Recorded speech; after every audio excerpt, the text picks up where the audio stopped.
Good morning, my dear students and faculty members who are watching this video and this channel. Myself, Dr. K.C. Soni, Associate Professor in Zoology, Government Lohia Postgraduate College, Churu, affiliated to Maharaja Ganga Singh University, Bikaner. In today's lecture series, I am going to deliver my talk on Streptococcus. प्रिय साथियों और विद्यार्थियों, आज की व्याख्यान माला की श्रृंखला में स्टेप्टोकॉकस पे मैं आपसे चर्चा करूंगा। इससे पहले डिप्थीरिया पे मैंने एक लेक्चर डिलीवर किया था और इसी श्रृंखला में हमारे जो अंडर ग्रेजुएट कोर्स हैं, पोस्ट ग्रेजुएट कोर्स हैं, उसमें कुछ माइक्रोबायोलॉजी का भी पार्ट है, जिसमें बैक्टीरिया है, वायरस है, माइकोप्लाज्मा है, इन सब की स्ट्रक्चर, लाइफ साइकिल है, वो कोर्स में है। और इसके अलावा ऐसे बैक्टीरिया और वायरस भी है जिनके द्वारा डिजीज प्रोड्यूस होती है। इसमें कुछ ग्राम पॉजिटिव कैटेगरी के हैं, कुछ ग्राम नेगेटिव कैटेगरी के हैं, और इसमें भी स्टेप्टोकॉकस है, स्टेफिलोकॉकस है, और इसके अलावा कुछ फंगल डिजीज भी हैं, वायरल डिजीज भी है। तो इन सभी को मैं एक एक करके बारी से मैं आपसे शेयर करता रहूँगा। आज की इस व्याख्यान वाला में स्टेप्टोकॉकस पे मैं आपसे चर्चा करने जा रहा हूं। सबसे पहले इंट्रोडक्शन। स्टेप्टोकॉकस जो बैक्टीरिया है ये ग्राम पॉजिटिव टाइप के हैं और कॉकस कैटेगरी के हैं, और ये एक लीनियर चेन के रूप में, रेखीय श्रृंखला के रूप में अरेंज रहते हैं। They are gram positive cocci and they are arranged in linear chain. सबसे पहले बिलरोथ ने 1874 में इस बैक्टीरिया की स्ट्रक्चर और इसके नॉमेनक्लेचर की व्याख्या की थी। In 1874 Billroth first of all explain its structure and nomenclature. इसके बाद में ऑगस्टन ने 1881 में इनको घाव और ट्यूमर से इन बैक्टीरिया को प्राप्त किया, क्योंकि अपने स्किन में जो ट्यूमर हो जाते हैं, घाव हो जाते हैं, वो इन्फेक्शन इस बैक्टीरिया के कारण होता है। सो इन 1881 Augustan obtained these bacteria from wound and tumours. इसके पश्चात रोजनबेक, इन्होंने 1884 में इन बैक्टीरिया को घाव की जो मवाद होती है, पस होती है, उस मवाद से इनको आइसोलेट किया था। In 1884, Rosenbeck isolate these bacteria from pus of wound. इसके बाद में इसकी स्ट्रक्चर कैसे होती है? These are spherical और ovoidal. ये बैक्टीरिया या तो गोलाकार होते हैं या अंडाकार होते हैं। इनकी डायमीटर 0.5 to 1 माइक्रोन, इनका जो व्यास है, डायमीटर है, ये 0.5 से 1 माइक्रोन तक होता है। नो लोकोमोटरी स्ट्रक्चर, इसमें कोई फ्लैजिला जैसी लोकोमोशन की रचनाएं नहीं पाई जाती है। Capsule absent, but in adverse condition capsule में बी फाउंड। तो जनरली ये इनकी सरफेस पे कैप्सूल जो है वो नहीं पाया जाता है, लेकिन प्रतिकूल परिस्थितियों में, अनफेवरेबल कंडीशंस में, एडवर्स कंडीशन में इसके चारों ओर कैप्सूल की फॉर्मेशन हो सकती है प्रोटेक्शंस के लिए।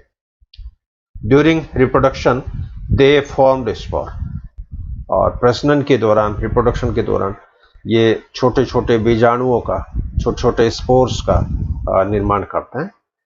ये एक क्रॉस सेक्शन दिखाया इस बैक्टीरिया की स्ट्रक्चर्स का। इसके बाद में इसका क्लासिफिकेशन। तो क्लासिफिकेशन जो है ये सबसे पहले ब्राउन नामक माइक्रोबायोलॉजिस्ट ने दिया था। Brown in 1919 classify the Streptococcus into 3 groups, और इन्होंने 3 समूहों में इसको वर्गीकृत किया था, क्लासिफाई किया था, जिसमें फर्स्ट टाइप है alpha haemolytic streptococcus, second type is beta haemolytic streptococcus, और तीसरी टाइप है इसमें गामा हीमोलाइटिक स्टेप्टोकोकस। हाँ, इनका संक्षेप में डिस्क्रिप्शन में करूंगा, डिटेल में मैं नहीं जाऊंगा। First category alpha haemolytic streptococcus. They produce 1 to 2 mm broad lytic area around the colony. तो कल्चर मीडियम में जो इसकी जो कॉलोनी बनती है कल्चर के दौरान, उस कॉलोनी के चारों तरफ 1 से 2 mm का जो एरिया होता है वो थोड़ा पारदर्शी होता है, ट्रांसपेरेंट होता है, लाइटिक एरिया है वो इसके चारों डेवलप हो जाता है। In this zone A green colour developed, और ये जो लाइटिक जो एरिया है इसके अंदर धीरे धीरे हरा रंग जो है वो विकसित हो जाता है। This zone is irregular in appearance, और ये जो ग्रीन जोन है ये दिखने में अनियमित आकार का होता है, उबड़ खाबड़ प्रकार का होता है। इस पैटी डिश में आप देख रहे हो ये कॉलोनी है जैसे, और कॉलोनी के चारों आप देख रहे हो ये हरे रंग का सर्किल है, ये इसके अंदर डेवलप हो गया। तो इस कलर पैटर्न के आधार पर हम इसको आइडेंटिफाई कर सकते हैं कि ये अल्फा टाइप के, अल्फा हीमोलाइटिक टाइप के bacteria. Second type is beta haemolytic streptococcus. They form 2 to 4 mm lytic area around the colony. ये जो बैक्टीरिया है ये कल्चर मीडियम में कॉलोनी के चारों तरफ 2 से 4 mm मोटा, 2 से 4 mm एरिया वाला ट्रांसपेरेंट एरिया इसके चारों ओर बनाते हैं। दिस जोन इज कलरलेस, ये जो लाइटिक एरिया है ये रंग विहीन होता है, कलरलेस होता है, एंड विथ डेफिनाइट शेप, और इसकी एक निश्चित आकृति होती है। जनरली ये सर्कुलर होता है। अल्फा टाइप में तो जैसे उबड़ खाबड़ एरिया होता है, लेकिन इसमें कोई हम्प्टी डम्प्टी टाइप का एरिया नहीं है, एकदम स्मूथ होता है, एकदम क्लियर कट जोन होता है और सर्कुलर टाइप का होता है। तीसरी टाइप है इसमें गामा हीमोलाइटिक स्ट्रेप्टोकोकस।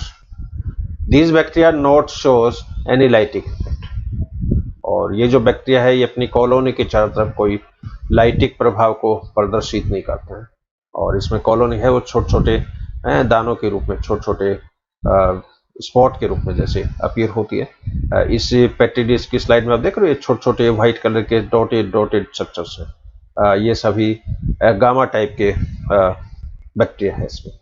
तो ये 3 टाइप के बैक्टीरिया इस कैटेगरी में इंक्लूड है, अल्फा टाइप, बीटा टाइप और गामा टाइप।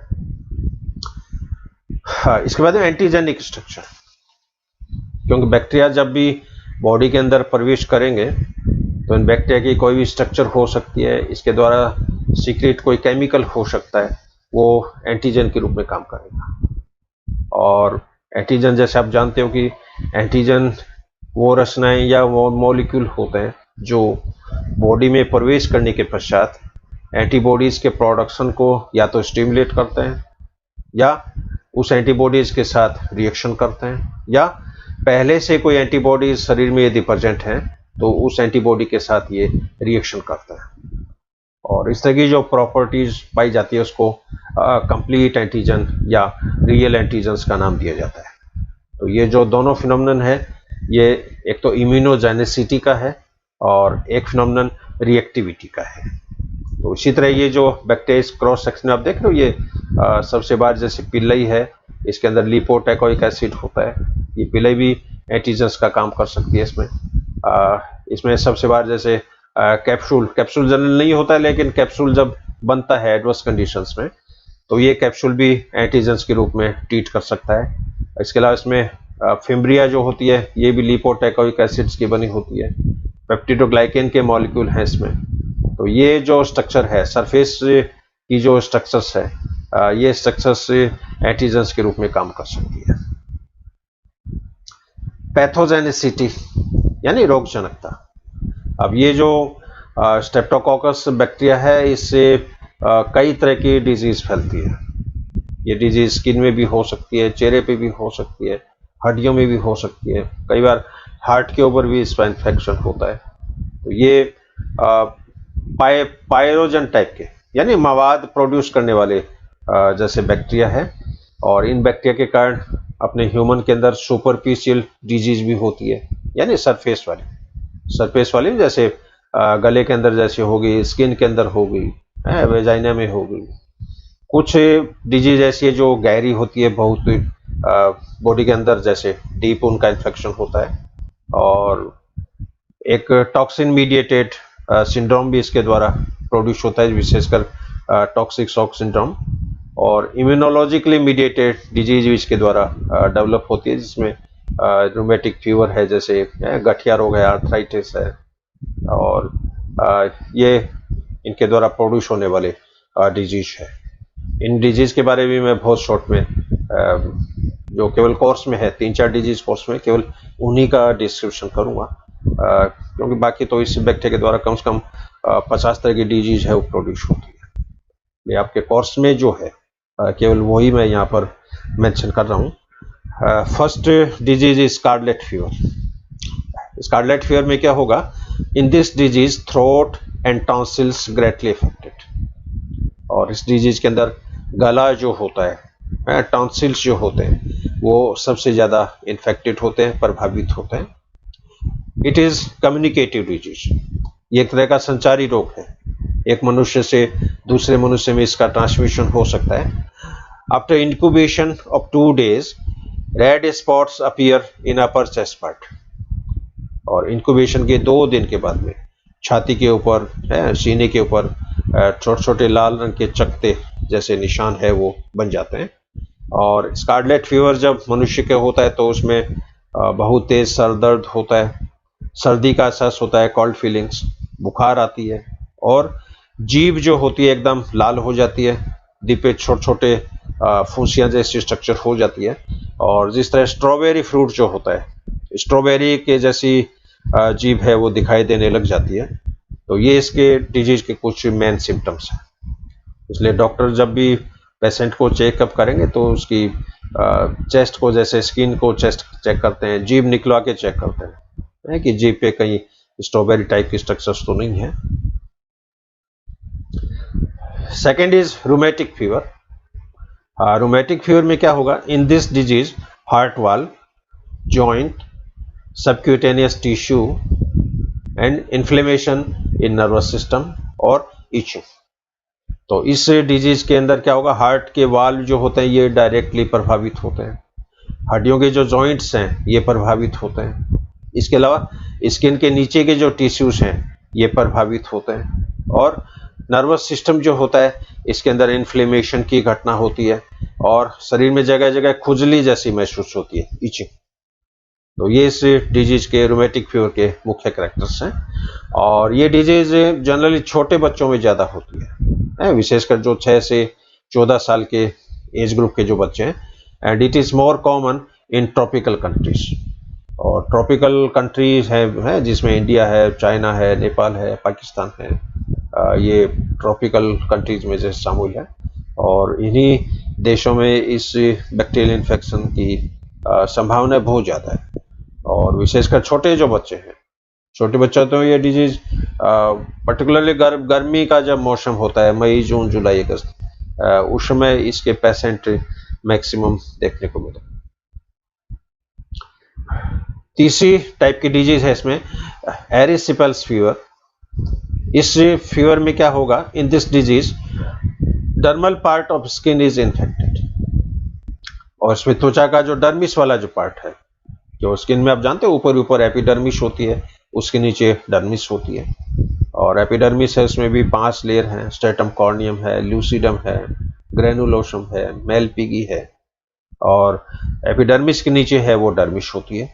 डर्मिस है ये मेसोडर्म्स के द्वारा बनती है। तो एक तरह का ये डीप इन्फेक्शन है, एकदम डीप तो नहीं है लेकिन सरफेस के जस्ट नीचे। तो एपिडर्मिस के नीचे डर्मिस है, और ये डर्मिस जो है वो इसके द्वारा प्रभावित होती है। और ये डिजीज छोटे बच्चों में बहुत सामान्य है। और इसके अंदर क्या होगा कि स्किन जो है इसके ऊपर रेड स्पॉट जो होते हैं वो डेवलप हो जाते हैं। पूरी स्किन है ऐसे एकदम लाल रंग की, जैसे ईंट के रंग की है, उस तरह की दिखाई देती है, जिसको एलर्जी हो गई हो। Without medicine it can be cured in 7 days। और कोई एंटीबैक्टीरियल मेडिसिन नहीं लें तो भी 6 से 7 दिन में ये अपने आप ही ठीक हो जाती है, और मेडिसिन लेने पर ये 2 से 3 दिन में ठीक हो जाती है। तो ये 3 डिजीज मैंने यहाँ शेयर करी है। अब क्वेश्चन है कि इसका संक्रमण कैसे होता है, ट्रांसमिशन कैसे होता है। ट्रांसमिशंस में कई कॉमन बातें हैं इसमें, जैसे नजल फ्लूइड्स। तो नाक के द्वारा स्रावित जो तरल है, इसमें म्यूकस भी हो सकता है। छींकने के द्वारा जो फ्लूइड निकलता है वो भी हो सकता है। तो नाक के द्वारा जो तरल निकलता है उस तरल के द्वारा इसकी इन्फेक्शन की संभावना बहुत ज़्यादा रहती है। इसके अलावा कफ, क्योंकि इस तरह के इन्फेक्शन वाले जो पेशेंट होंगे इनमें कफ बहुत बनता है, बलगम बहुत बनता है, और आमतौर पर ये देखा गया है कि सिविल सेंस नहीं है, और कहीं भी अपन थूक जो होता है, कफ होता है, थूक देते हैं, और उस थूक देने से उसमें फिर मक्खियाँ बैठती है। गांव में नंगे पैर बच्चे घूमते हैं, तो और जब ये इसकी चपेट में आते हैं तो उनके अंदर इसका इन्फेक्शन है वो बहुत ज़बरदस्त रहता है।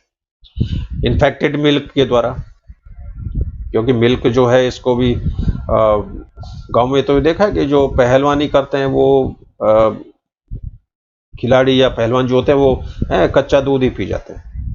कच्चे दूध है, इसके अंदर भी बैक्टीरिया मिलता है, तो कच्चा दूध है वो कभी नहीं पीना चाहिए, इसको बॉईल करके पीना चाहिए। तो इन्फेक्टेड मिल्क जो है उसमें ये बैक्टीरिया देखने को मिलेंगे। इसके अलावा सॉइल पार्टिकल्स, क्योंकि मिट्टी के जो पार्टिकल्स हैं उनके अंदर ये बैक्टीरिया प्रचुर मात्रा में है। इन्फेक्टेड फूड, संक्रमित भोजन जो होता है उस संक्रमित भोजन में ये बैक्टीरिया देखने को मिलेंगे। शेयरिंग वाटर बॉटल्स, और पानी की जो बॉटल्स होती है, बच्चे स्कूल में ले जाते हैं पानी की बॉटल्स, आपस में शेयर करते हैं, और बाई चांस उस बॉटल की सरफेस पे बैक्टीरिया छिपे हुए हों तो उस बॉटल के द्वारा भी इसका संक्रमण हो सकता है। टचिंग डोर नॉब्स, गेट के दरवाजे के जो खूंटे जो होते हैं, कूंटे होते हैं, उनको छूने से भी इसका इन्फेक्शन हो सकता है। टेबल्स, स्कूल में जैसे बच्चे पढ़ रहे हैं तो पढ़ने की जो टेबल कुर्सियां हैं उनके ऊपर भी, सरफेस के ऊपर ये बैक्टीरिया जो होते हैं वो छिपे हुए रहते हैं। तो ये कुछ इसके मेन संक्रमण के जैसे कारण हैं। ट्रांसमिशन, तो transmitted by nasal fluid, transmitted by cough, transmitted by infected milk, transmitted by soil particles, sharing with water bottles, and touching door knobs and tables. अब है कि इसको कल्चर कैसे करें, तो जो भी पेशेंट है तो उसका डायग्नोसिस करना होता है पैथोलॉजी लैब के अंदर, और उस पेशेंट का सैंपल है वो लिया जाता है, उसका कफ लिया जाता है या उसकी स्किन पे जो घाव है उसकी मवाद ली जाती है, और इस मवाद का जो है वो कल्चर किया जाता है। और कल्चर में जो कॉलोनी बनती है वो कॉलोनी के चारों ओर का जो लाइटिक एरिया है वो किस रंग का है, क्या वो हरे रंग का है या ट्रांसपेरेंट है या उबड़ खाबड़ है। तो उस कल्चर मीडियम में कॉलोनी की स्ट्रक्चर कैसी है उसकी बेसिस पे माइक्रोबायोलॉजिस्ट जो होते हैं वो उसको आइडेंटिफाई कर लेते हैं। और आजकल तो बहुत सोफिस्टिकेटेड माइक्रोस्कोप हैं जो कंप्यूटर के द्वारा अटैच रहते हैं, और इनका सॉफ्टवेयर होता है। सॉफ्टवेयर इस कल्चर को एनालिसिस करके डायग्नोस कर देता है कि इस कल्चर के अंदर ये बैक्टीरिया है और इसकी ये स्पीशीज है। लेकिन सिंपल जो अपने गवर्नमेंट कॉलेज में जो कल्चर मीडियम में जो हम कल्चर करते हैं तो उसके अंदर क्या होगा कि it rapidly grows at temperature of 22 to 44 degree centigrade. तो सामान्य ताप पर 22 से 44 डिग्री तापमान पर इस बैक्टीरिया में रैपिड ग्रोथ होती है।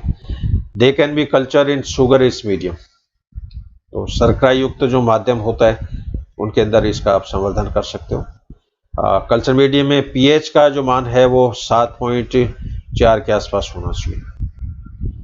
Growth improved by 5 to 10% CO2, और इसकी जो वृद्धि है वो 5 से 10% CO2 को इंट्रोड्यूस करवा के इसकी ग्रोथ को आप स्टिमुलेट कर सकते हो। और ये जो बैक्टीरिया ये फैकल्टेटिव एनाएरोबिक है, यानी अवायवीय है, बिना ऑक्सीजन के भी ये जिंदा रह सकते हैं, और इनको कोई पर्टिकुलर होस्ट की आवश्यकता नहीं है। सभी तरह के होस्ट में इनका ट्रांसमिशन हो सकता है। वो वार्म ब्लडेड होना चाहिए, मैमल्स होना चाहिए। तो ये कुछ कल्चर रिएक्शंस की कैरेक्टरिस्टिक्स हैं। और अब भी क्वेश्चन है कि इसमें रेजिस्टेंस, प्रतिरोधिता, क्योंकि आजकल ये देखा है बैक्टीरिया के अंदर म्यूटेशंस जो है वो बहुत जल्दी होता है। इनके अंदर इवोल्यूशन की जो दर है वो बहुत फास्ट है। नेचुरल सिलेक्शन के जो फिनोमेनन है वो उसके अंदर इम्प्लीमेंट होती है, और आप जो भी मेडिसिन लेते हो उस मेडिसिन के प्रति इनमें प्रतिरोधी गुण जो होता है, रेजिस्टेंट पावर, वो उसमें डेवलप हो जाता है।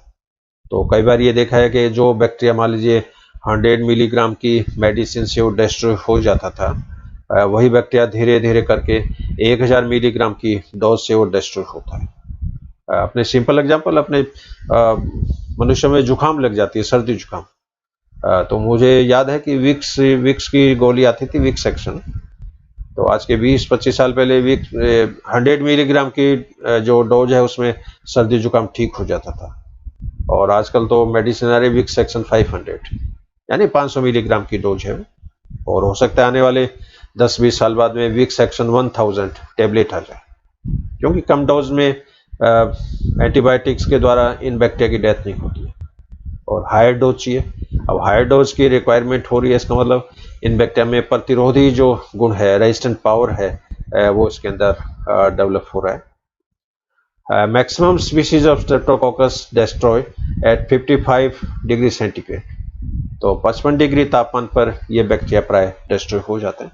इसलिए कोई भी दूध हो, भोजन हो, ठंडा बासी कोई खाने की चीजें हो, तो उनको पहली बात तो खाना ही नहीं चाहिए, और खाने की जरूरत भी पड़े तो उनको अच्छी तरह पका के, अच्छी तरह गर्म करके। Streptococcus faecalis destroy at 60 degree centigrade for 30 minutes, और फीकलिस जो बैक्टीरिया है ये 60 डिग्री तापमान पर ये डिस्ट्रॉय हो जाता है। इसीलिए देखा होगा बरसात में, क्योंकि गांव है उसके अंदर खुले में टॉयलेट जाने का जैसे प्रक्रम रहता है, खुले में टॉयलेट जाते हैं, बाई चांस वहां पर बारिश आ गई तो ये जो बैक्टीरिया होंगे वो पूरे उस सॉइल को कंटेमिनेट कर देंगे, क्योंकि नमी है उसमें। लेकिन जब मई जून का महीना हो, बहुत तेज गर्मी पड़ती है, तो उसमें सरफेस के ऊपर जो बैक्टीरिया है, मिट्टी में बैक्टीरिया है, वो बैक्टीरिया भी न्यूट्रलाइज हो जाते हैं। तो इसके अंदर ये रेजिस्टेंट पावर का जैसे ये पाई चार्ट जैसे इसमें दिखाया है, और इसमें अलग अलग तरह की ये मेडिसिन है, जैसे इरिथ्रोमाइसिन, पेनिसिलिन, सिफिलोटिन, और इसमें आप देख रहे हो ये जैसे नीले कलर में ये 35.29%, तो इरिथ्रोमाइसिन के प्रति 35.29% रेजिस्टेंट है इसमें। इसी तरह ये जो रंग है ये पेनिसिलिन, अब देख रहे हो पेनिसिलिन के प्रति रेजिस्टेंट कितना है इसके अंदर डेवलप हो गया। तो ये सभी मेडिसिन का एक पाई चार्ट है कि किस मेडिसिन के प्रति कितना परसेंट रेजिस्टेंट इन बैक्टीरिया के अंदर डेवलप हुआ है। टॉक्सिन प्रोडक्शन, अब बॉडी में जितने भी बैक्टीरिया होंगे, उन बैक्टीरिया के इन्फेक्शन से जो बुखार होती है, बीमारी होती है, वो बीमारी टॉक्सिन के प्रोडक्शन के कारण होती है। इसमें कुछ टॉक्सिन एक्सोटाइप के हैं, एक्सोटॉक्सिन, कुछ एंडोटाइप के हैं। तो यहाँ पर स्ट्रेप्टोकोकस जो बैक्टीरिया है, इसके द्वारा प्रोड्यूस होने वाली जो मुख्य टॉक्सिन है उसमें हीमोलाइसिन, ल्यूकोसाइडिन, फाइब्रिनोलाइसिन, इरिथ्रोजेनिन, हाइलुरोनिक एसिड, माइटोजेंस और स्ट्रेप्टोकाइनेज प्रोटिएज। तो ये बहुत ही इंपॉर्टेंट लिस्ट है, और एग्जाम में जनरली छोटे क्वेश्चंस के रूप में इनको पूछते हैं। पैथोजेनिसिटी, रोग शनकता, जैसे haemolysin O, it oxidized in presence of oxygen, ये ऑक्सीजन की प्रेजेंस में ऑक्सीकृत हो सकता है। It causes toxic effect on the heart, इसका जो प्रत्यक्ष प्रभाव है वो हृदय के ऊपर पड़ता है, हृदय में विषाक्त प्रभाव इसका होता है। इट हैव एंटीजेनिक प्रॉपर्टीज, इसमें एंटीजेनिक गुणधर्म है वो पाए जाते हैं। Sometime in blood anti streptomycin O is formed in the blood, और कई बार रक्त में एंटी स्ट्रेप्टोमाइसिन ओ जो होता है वो इसके अंदर निर्मित हो जाता है। Haemolysin S, it never oxidized in presence of oxygen, ये ऑक्सीजन की प्रेजेंस में कभी भी ऑक्सीकृत नहीं होता है। This is proteinaceous but never be antigenic, अब हीमोलाइसिन है ये प्रोटीन प्रकृति का है, लेकिन ये एंटीजन के रूप में काम नहीं करता है। It affects the nephrons of the kidney, और ये किडनी की जो ग्लोमेरुलस जो होती है, वोमन कैप्सूल्स होती है, उसको ये डायरेक्टली प्रभावित करता है। और उसका रिजल्ट क्या होगा, किडनी की जो फंक्शनिंग होती है वो डिस्टर्ब हो जाती है, यूरिन फॉर्मेशन की जो मैकेनिज्म है वो बाधित होती है। It causes necrosis in glomerular nephrons, और ग्लोमेरुलस की जो नेफ्रॉन्स है, वोमन कैप्सूल्स हैं, वो सिकुड़ने स्टार्ट हो जाते हैं, उनकी डेथ होनी स्टार्ट हो जाती है। ये परिघटना नेक्रोसिस के नाम से जानी जाती है। और किडनी में जब नेफ्रॉन जब डिस्ट्रॉय हो जाएंगे तो फिर किडनी की जो अल्ट्रा फिल्ट्रेशन की जो मैकेनिज्म है वो टोटली समाप्त हो जाती है, और ऐसे व्यक्तियों को फिर डायलिसिस का सहारा लेना पड़ता है। इरिथ्रोजेनिक toxin, it produces red वार्ट्स on the skin, इसके कारण त्वचा के ऊपर लाल चकते जो होते हैं, लाल निशान जो है वो बन जाते हैं। इट कॉजेज स्कारलेट फीवर, इसके कारण स्कारलेट फीवर है वो हो जाता है। It's mechanism is still unknown, और ये टॉक्सिन कैसे काम करता है इसकी क्रियाविधि अभी अज्ञात है। हाँ, डायग्नोसिस कैसे करेंगे? अब डायग्नोसिस में वही सीधा सा तरीका है कि सैंपल लेंगे, पेशेंट से सैंपल लेंगे और उसका पेटिडिस में कल्चर मीडियम में उसका कल्चर करते हैं, संवर्धन करते हैं, और 3-4 दिन में जो कॉलोनी बन जाती है, इस कॉलोनी को फिर माइक्रोस्कोप में इसको देखते हैं और किस तरह की कॉलोनी बन रही है, उसका लाइटिक एरिया कैसा है, लाइटिक एरिया ट्रांसपेरेंट है या हरे रंग का है या उबड़ खाबड़ है, तो उस कॉलोनी की जो डिजाइन है वो कैसी है, उसके बेसिस पे इसका निदान किया जाता है। लेकिन डायग्नोसिस के लिए कौन कौन सी डिवाइसेस काम में आएगी? एक तो स्मीयर प्रिपरेशन। स्मीयर में क्या होता है, एक स्लाइड के ऊपर जैसे मवाद की जैसे एक ड्रॉप ली और दूसरी स्लाइड से इसको 45 डिग्री का एंगल बनाते हुए एक पतला आलेप जो होता है, पतला लेप जो होता है वो स्लाइड के ऊपर बना लेते हैं, और इस तरह की जो स्लाइड होती है वो स्मीयर के नाम से जानी जाती है। By culture in agar medium, agar माध्यम में संवर्धन करके भी इसको अपन डायग्नोसिस कर सकते हैं। By lytic reaction of brown, तो ब्राउन ने जो क्लासिफिकेशन किया था अल्फा बीटा गामा, तो लाइटिक रिएक्शंस के द्वारा भी इसको हम डायग्नोस कर सकते हैं, और इससे एकदम एग्जैक्ट आइडिया मिल जाती है अपने को कि ये जो बैक्टीरिया है वो अल्फा टाइप के हैं या बीटा टाइप के हैं या गामा टाइप के हैं। हाँ, अब क्वेश्चन है कि बचाव कैसे करें, प्रिवेंशन। अभी स्टार्टिंग में मैंने बताया कि ये कंटेमिनेटेड डिजीज है, कम्युनिकेबल डिजीज है और संचार होता है इसका एक मनुष्य से दूसरे मनुष्य में। और प्रिवेंशन के लिए, बचाव के लिए अपने को क्या क्या करना चाहिए? Avoid the spoiled food and milk, तो पुराना जो बासी भोजन है, पुराना दूध है उसको काम में नहीं लेना चाहिए, और काम में लेना भी पड़े तो भोजन है तो उसको जैसे एकदम गर्म करके, तवे पे बहुत ज़्यादा गर्म करके, क्योंकि 50 से 60 डिग्री पर ये बैक्टीरिया फिर क्या मर जाते हैं। इसी तरह रात का दूध जो होता है, 1-2 दिन पुराना दूध होता है वो खट्टा हो जाता है, उसके अंदर बैक्टीरिया पैदा हो जाते हैं।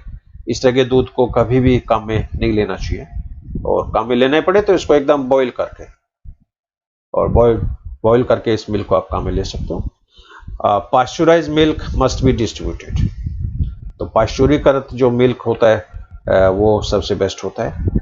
आइसोलेट द इन्फेक्टेड पर्सन, और संक्रमित जो रोगी है उसको अलग रखना चाहिए, अलग खुले स्थान में, और उसके जो बेड शीट है, कपड़े हैं, उनको रोजाना जैसे डिटॉल में धोना चाहिए। घर का जो आंगना है वो सैनिटाइजर के द्वारा जैसे साफ करना चाहिए।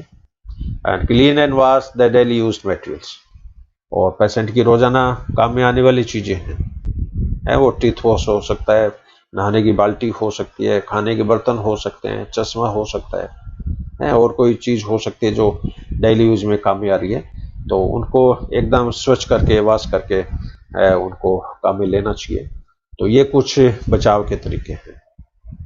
और अब इसमें ट्रीटमेंट, उपचार कैसे करेंगे? तो उपचार में कई तरह के मेडिसिन हैं, एंटीबायोटिक्स हैं जो इसके अंदर प्रभावी है, कामगार है। लेकिन जनरली जो प्रचलन में जो मेडिसिन हैं उसमें एक तो सल्फोनेमाइड्स, इसके द्वारा इसका उपचार किया जाता है। पेनिसिलिन के द्वारा इसका ट्रीटमेंट किया जाता है। पेनिसिलिन जी के द्वारा इसका उपचार किया जाता है, और इरिथ्रोमाइसिन के द्वारा इसका उपचार किया जाता है, और सिफेलोस्पोरिन के द्वारा भी इसका ट्रीटमेंट किया जाता है। तो ये कुछ एंटीबायोटिक मेडिसिन हैं जो स्ट्रेप्टोकोकस के इन्फेक्शन को रोकने में काम में आती है। तो ये एक नट सेल में बहुत ही संक्षेप में ये आज का अपना व्याख्यान Streptococcus. And I hope you like this video.